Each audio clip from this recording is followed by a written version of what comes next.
If Ideal Nation drops and you have your strongest gear setup, and after clearing you see 2 6-slot items in the enemy's bag and scratch out a TV station, how many millions do you think you can score in this run? In this episode, I'll walk you through the solo Strong Dragon Hawnhead thermal imaging strategy, showing you how to clear 6 maps in a row. How many big gold bars can you bring out? Stick around and I'll show you the joy of 288 advanced teaching with Tang. Welcome to the 3 million starting capital solo double enhancement 100 million challenge series. Round 176, Reviving Way for the Ideal Nation drop. We head back, watch the mountain, pull back to set an ambush. Nothing's happening, so we move and take out the mountain target instantly. After taking him down, we use the gap to chip away at his teammate. He's in pretty bad shape now, so we reload and rush out to finish him off instantly. No insurance loot, so we hit the green belt. Heard fake footsteps and doubled back. I thought he looted the first airdrop and was rushing to the Ideal Land extract. I checked his bag and found a 6-slot red key card, but it wasn't for Ideal Land. At the hotel, all key rooms were open. About to chase, I heard footsteps in the backyard and checked the window. He just stood there, making me think he was a bot. The second one even pulled a knife, but it was just a bot's loot box that startled me. No key card inside, so I rushed to the villa warehouse, but it was already looted. Hearing nearby gunshots, I hurried over to give chase. Good news, this guy's bag had a 6-slot item. Bad news, it wasn't the Ideal Land keycard. Luckily, I chose to clear the map before looting the safes, and there's still a few safes left untouched. Maybe I'll get lucky. Just as I was about to double back and take my time checking, I suddenly heard gunshots at the cemetery. Damn, someone slipped through the cracks and stole all my safes. This is the last person left on the map. If he doesn't have it in his bag, then there's really no hope. For this run, I was using a top-tier, fully armored MPX with a gold barrel. I used old 60 ruble dum-dums. They were too cheap to sell, but now prices are up. Too bad my safes got looted, so I had to scavenge what was left. Wait, why is the red guy from the lake here? Unbelievable. Still, I'll scavenge this area. Maybe I'll get a surprise. Look, I found a TV key and 5 AUGs, but forgot the guns, which sucks. Searching the mountain for that big guy, I couldn't find his bag. Later, I realized the lake guy was him. He likely self-revived or got a teammate's help.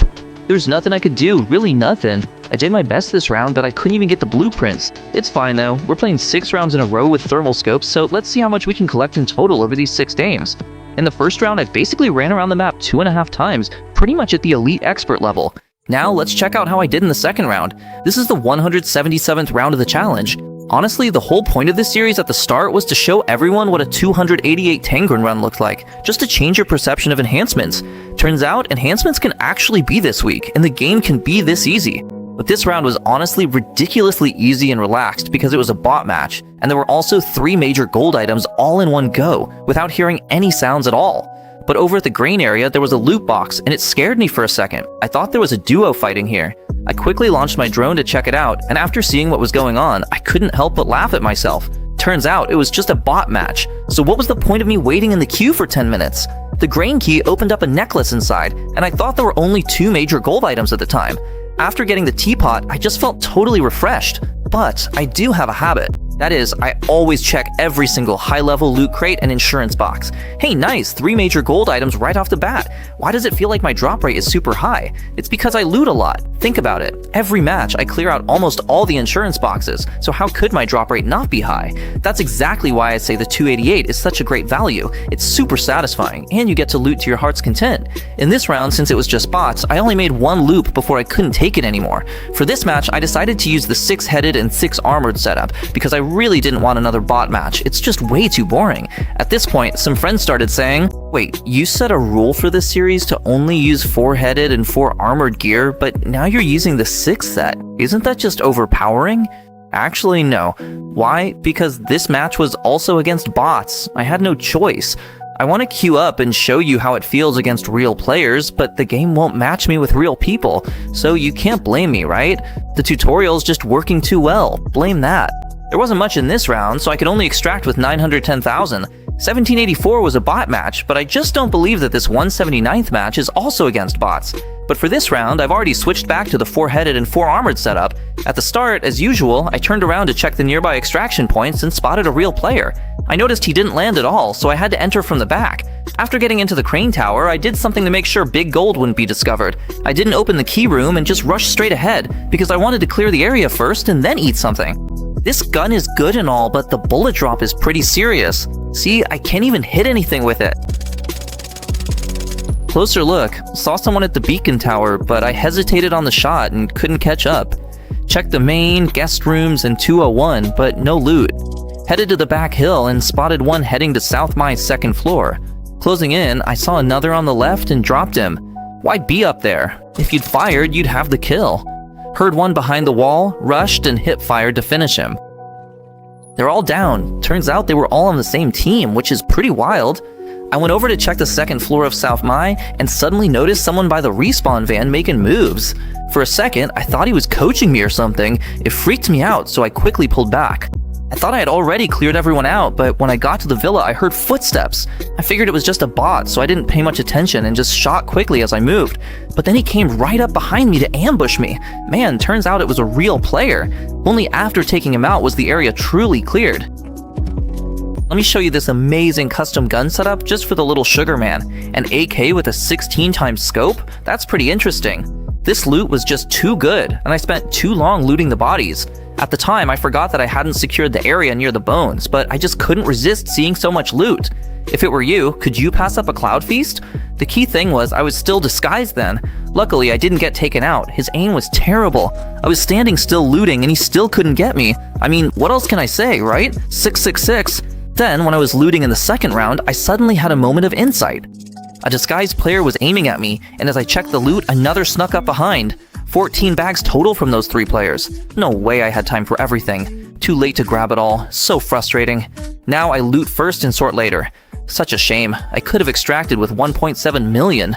Finding the control panel was a good start, but missing that big gold was the real regret. Now for round 180, spawning at the loading zone. Let's first check out the mysterious serving hatch at the villa. Too bad I'm not using dum-dum rounds for this. I didn't take anyone out in the first wave, so I moved to the second mysterious serving hatch. What a shame. What a shame. 2 chances and I didn't get a single person. They've got more people and they're on defense, so there's no need to rush. I'll just hang out here and get myself ready, see if anyone dares to come out. And just as I finished prepping and reloading, wouldn't you know it, someone actually did come out. Someone outside took 2 volleys from me and still isn't scared, huh? No wonder they're not scared. It turns out I'm just a rookie.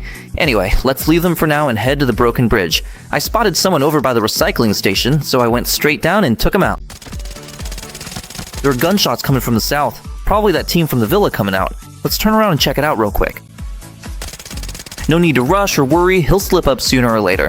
All we need to do is hold our position. This whole squad is honestly pretty bizarre. First, they push straight at me but don't shoot, then they randomly start reviving their teammate, ignoring me completely. What are you 3 even doing? And the 4th guy is the wildest of them all. He actually loots his teammate's crate right in front of me. Seriously, what are you doing? I wouldn't even say anything if you were helping your teammate, but why are you looting your teammate's crate? There was someone over by the broken bridge, and at the time I thought, whatever, I'll just ignore him and rush in, and I almost wiped out because of it. I quickly did a big jump, moved to a safer spot, and then went prone to dodge the gunfire. Man, that was way too close. I swear, I'm never rushing in like that again. Based on my analysis, there's probably one more squad left, but I have no idea where they are, so we need to go check it out. Sure enough, I found a crate over by the warehouse, and then in the team itself, one of the guys had 2 guns on him. At this point, the numbers matched up. At the time, I thought I'd hit the jackpot. 2 60-round mags of BS ammo? That's just awesome. But then I realized only the first few rounds were level 5 ammo, and the rest were actually level 3. Come on, man, who mixes their ammo like that? I gotta hand it to you, most of the players in this rank are experts or elites, and everyone's gear is about the same. We started by checking the master and guest rooms, plus 201, but unfortunately nothing good dropped. Looking back at some of the loot I missed last round, I finally made up for it this time. Alright, perfect map clear. I focused on key loot, doing just 1.5 laps. Here's the rank distribution. For round 181, I spawned the first safe spot and jumped in. Geared up early, but heard no hype. Gunshots rang out, so we held the lake. That airsoft gun actually tricked me into wasting ammo. I feel bad for myself. If you can't hit, then just miss, right? Why bother playing a hit sound effect if you didn't actually hit? Seriously, I'm speechless. You gave me hope just to crush it again, huh? Well, I'll just pass that disappointment on to the next guy. You better be ready. There are gunshots over by the recycling station, so we head over to check it out. I'm just hoping the guy running away has a big gold item in his bag. A level 5 set and a 19-1. Let's stash their stuff properly, then head back and clear out the main and guest rooms first. Too bad there wasn't a big gold drop at the beacon tower. Now, 2 more guys are coming this way. It's tough to fight them from this spot, so let's take a shot and quickly change positions, switch to melee and fall back. We'll loop around from the Covenant of Faith side and hit him from the flank.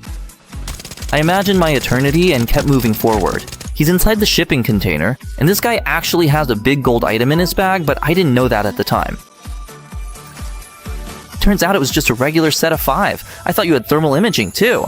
Looking back, the villa and the warehouse had already been looted. When I got to the antiques area, I found a small bag in the key room. As I started looting, I heard a rustling sound behind me. At first, I thought it was an NPC, but something felt off. He seemed to be chasing me the whole time. I quickly turned around to check, and sure enough, he was actually disguised. As I took him down, I suddenly heard the sound of an AI-30 gun firing. I'm in the cultural relics area, and damn, there are 2 disguised players trying to steal my loot. Okay, now that's a complete cleanup.